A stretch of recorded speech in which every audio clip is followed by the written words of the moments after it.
So we're going to start with talking more specifically about what the square root of -1 truly means, this imaginary unit. And I won't want you to get caught up on the name imaginary unit. That's an unfortunate misnomer. It's something that's a relic of the past, that they call it imaginary. But really it came down to wanting to solve this problem and having an actual solution for that. And if I take the square root of both sides, I get absolute value of x is equal to the square root of -1. This is an impossibility.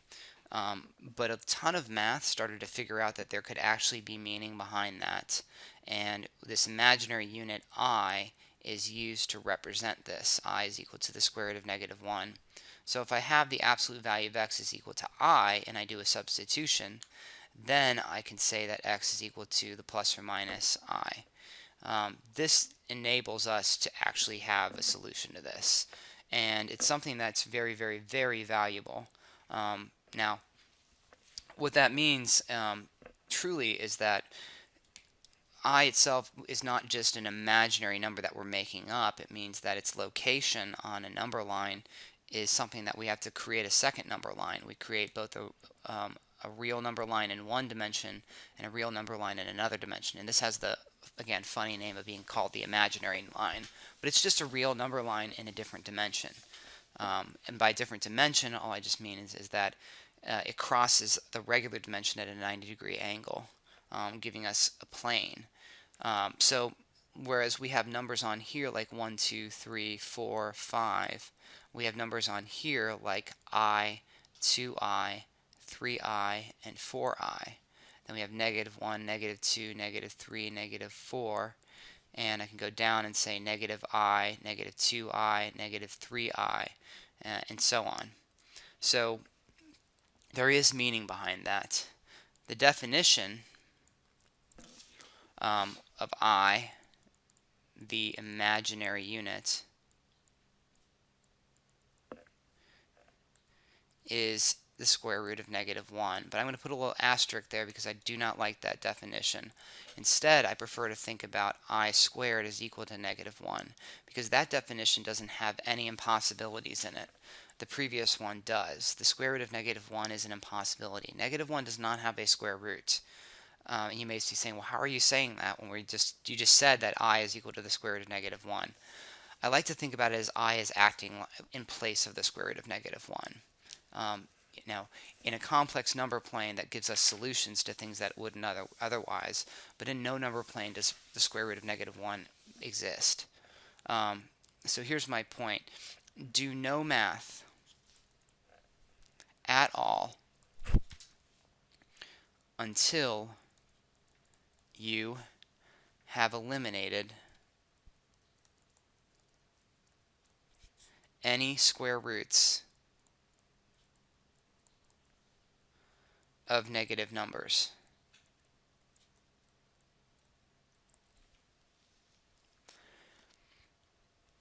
So our first example is going to be something really simple. We're going to go the square root of -4. The square root of -4, it says do no math until we've eliminated. Well, I'm going to split that up into the square root of 4 and the square root of -1, and that square root of -1 I'm going to replace with I. And the square root of 4 is 2, so this just becomes 2I.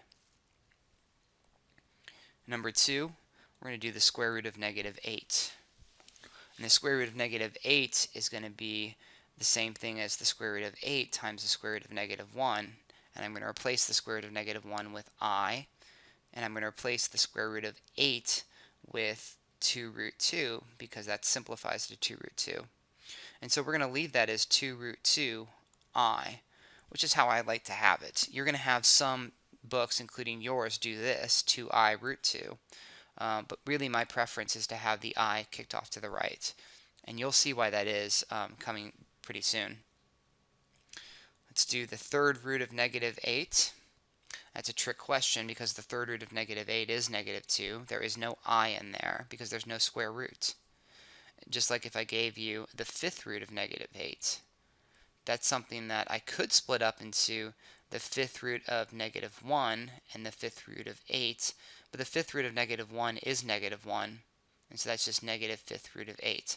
Neither of those two examples have i's in them. Example 5, I've got the square root of negative 5 times the square root of negative 6. Now, for this, I have to follow that rule of converting into i's first. So this is the square root of negative 5 times the square root of negative 1 times the square root of 6 times the square root of negative 1. And that becomes root 5 times I times root 6 times another I. Root I times I is I squared, and root 5 times root 6 is root 30. Now, we know I squared equals negative 1, so this is negative root 30. And we just multiplied two complex numbers and got a real number. Let's use this in solutions. I can actually do x squared plus 5 equals 0 and solve that. I could solve that by saying x squared is equal to negative 5. Then the square root of x squared is equal to the square root of negative 5. We have a big problem on the right side. Left side becomes absolute value of x. Right side becomes I root 5. And I would say that x is equal to the plus or minus, and I'm going to say root 5i because I like my I to be off to the right. I is kind of more like a label. It's not really a number itself in a sense. It's a label. It's where it's occurring. So if you think about I as a position, if I have root 5 would be like, let's just say it's like right there, then, and negative root 5 would be right here, then our answers to this problem are actually here and here. This is root 5i, and this is negative root 5i. So that just tells you where they are on the I number line. Number 7, root negative 125, we can do just by splitting up, pulling the I out, and that's what you're going to get used to doing. And I get root 125i, and then I'm going to simplify the root 25. It's 25 times 5, so that's just 5 root 5i. Okay, we're now going to talk about the I cycle. And basically meaning that any power of I we can get pretty quickly. Any power. I'm going to leave some space on the left, and I'm going to say, so I know that I to the first is our first power, and that's just going to be equal to I. I to the second is equal to negative 1. Those are two things we've stated already. I to the third would be what happens if I multiply I to the second times I to the first. And if I multiply I to the second times I to the first, I'm multiplying negative 1 times I, and that's giving me negative I. I to the fourth is equal to I to the third times I, or why don't we say I to the second times I to the second, which is negative 1 times negative 1, or 1. So, examining our result here, I know that we have I to the first equals I to the second is equal to negative 1, I to the third is equal to negative I, and I to the fourth is equal to 1. What happens if we go I to the fifth, I to the sixth, I to the seventh, and I to the eighth? Well, I to the fifth is the same as I to the fourth times I. I to the sixth is I to the fourth times I squared. I to the seventh is I to the fourth times I cubed. And I to the eighth is I to the fourth times I to the fourth. Now, I to the fourth is the same as 1. So that can go away, and I end up with I. Just like this I to the fourth drops out and gives me I squared. That one drops out and gives me I cubed. And these both drop out and just give me 1. In fact, each of these can be simplified just a little bit further. Well, I is I squared is negative 1, I cubed is negative I, and 1 is 1. And we actually have the same numbers here that we do right here. What happens if we go I to the 9th, I to the 10th, I to the 11th, and I to the 12th? I know that I to the 9th is I to the 4th times I to the 4th times I to the 10th is I to the 4th times I to the 4th times I squared. I to the 11th is I to the 4th times I to the 4th times I cubed. I to the 12th is I to the 4th times I to the 4th times I to the 4th. And each I to the 4th is 1. So I just end up with I squared, I cubed, and 1. Or I, -1, -I, and 1. And we have the pattern again. In fact, this pattern repeats and cycles through every 4 powers. So what I kind of see is that everything in my first row, every power is, the powers are 1 more than a multiple of 4. And on the second one, the powers are 1 more than a multiple, or sorry, not 1 more, they're 2 more than a multiple of 4. And that's everything here in this second row. I'm going to erase those because it's just too much. In the third row, the powers are 3 more than a multiple of 4. And in the fourth row, they are actually just a multiple of 4. 4 more than a multiple of 4 just means it's a multiple of 4. So if I summarize this powers of I, if I have, let's get that better. If I have 1 more than a multiple of 4, that's just going to simplify to I. 2 more than a multiple of 4, that's going to simplify to -1. 3 more than a multiple of 4, and that's going to simplify to -I. And if it's 4 more than a multiple of 4, it actually is just a multiple of 4, and that simplifies to 1. And that's the I cycle. I, -1, -I, 1. So we can do a ton of examples, and we're going to do like 6 really, really quick ones. I to the 101. All I need to decide is if 101 is a multiple of 4, 1 more, 2 more, or 3 more. Well, that's the same thing as I to the 100 times I, which is I to the, 100 is a multiple of 4. So we could call that I to the 4 to the 25th.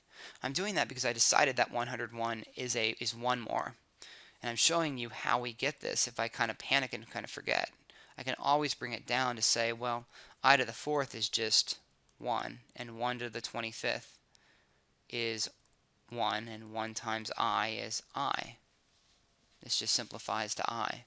So I can go directly from here to here because I know that it's 1 more. 101 is 1 more than a multiple of 4. I to the 105. 105 is 1 more than 104, and 104 is a multiple of 4. So if I say that this is the same as I to the 104 times I know that 104, I to the 104, since 104 is a multiple of 4, that's just 1.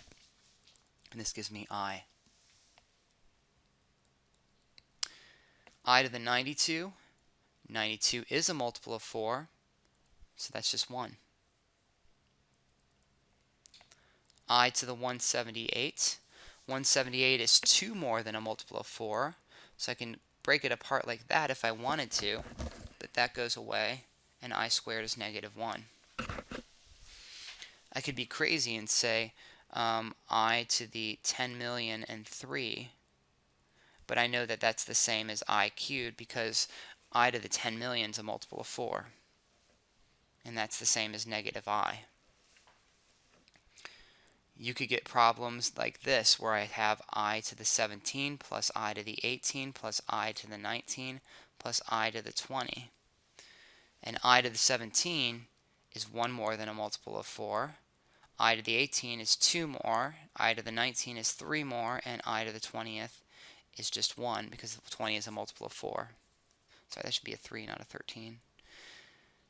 Then I get I plus -1 plus I plus 1, and that's 0. Okay. A few other problems. Let's say that I have 7 over I. If you see an I in the denominator, we want to get rid of it, and we're going to do it the same way we did with the rationalizing fractions or radicals. I'm just going to multiply by an I over I, and I get 7I over -1, which is -7I. And this is a really interesting result because I know that if I have 7 and I multiply by an I, it goes in that direction and gives me 7I. But if I divide by an I, it should go in this direction and give me -7I. And that's exactly what happened here. 7 divided by I rotated in 1/4 turn in the opposite direction. Number 15, we're going to do radical -2 times 3I times radical -6. Remember, we always want to convert to i's first. So this is going to be I root 2 times 3I times I root 6. Let's bring the 3I cubed. And I got a radical with a 2 times, 6 is made up of 2 times 3. Do some substitution. I know that I cubed is -I, so I get -3I. Square root of 2, bring those out as a 2, and I got radical 3. And then I have -6 root 3I.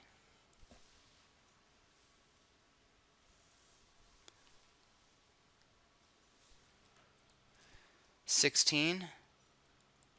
Let me just do something like simple like this. Let's go x squared plus 4. I want to show you that you can factor this. This is something that we haven't really thought about, but if I make this x squared minus a -4, then it's a difference of squares. And I can split it up into 2 binomials with a plus minus. And you just have to ask yourself what multiplies to get you -4, and that would be 2I. That can be useful in solving. It just gives us a different way to solve.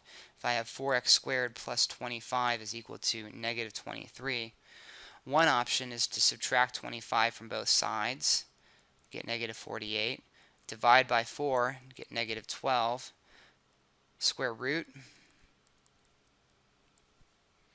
absolute value of x is equal to, this would be I root 12. And if I simplify the root 12, I would get 2 root 3. So that could be 2 root 3I. And so then x would be plus or minus 2 root 3I. I could also take this and set it equal to 0. Get x squared plus 12 equals 0. And I could factor that. X minus I root 12 and x plus I root 12. And then just go kind of right into here. But, you know, that's just an option. It's one that some people like and some people don't. Last problem, if I take I plus 4 and I square it, I'm going to square it just like I would anything else. I squared plus 8I plus 16, but I squared is -1. So then I just get 15 plus 8I.